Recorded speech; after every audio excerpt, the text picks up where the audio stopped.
Good day, everyone. So now we are talking about limit incurring a liability. To limit incurring a liability, you can use a limitation of liability clause in contracts, which specifies the extent to which a party will be held liable for damages or losses.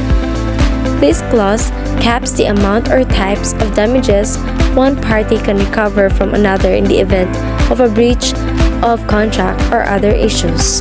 What it is: a limitation of liability clause is a contractual provision that caps or limits the extent of a party's financial liability for breaches, negligence, or other issues arising out of the performance or non-performance of the contract.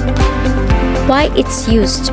These clauses are designed to provide a degree of predictability and risk management for both parties involved. They help control risks by capping financial responsibility and excluding certain types of damages. Now, let's talk about the three common types of liability and how it works. First, caps the amount. The clause sets a limit on the amount of damages one party can claim from the other. Second, excludes certain damages. It may exclude certain types of damages such as consequential damages like lost profits and loss of goodwill. Third, specifies recoverable losses.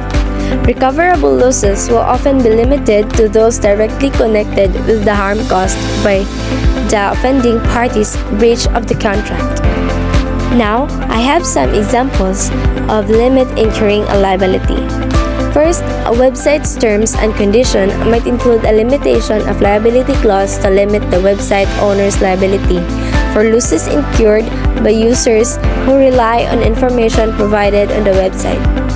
Next, a contract for services might include a limitation of liability clause to cap the amount of damages a client can claim if the service provider fails to perform as agreed. And now, let's talk about the important considerations. First, careful drafting. Limitation of liability clauses should be drafted carefully and specifically to avoid ambiguity and potential disputes. Next, exceptions. The clause may include exceptions where the limitation does not apply, such as in cases of fraud or gross negligence. Last, negotiation. These clauses are often subject to negotiation between the parties. Goodbye everyone, and thank you for watching.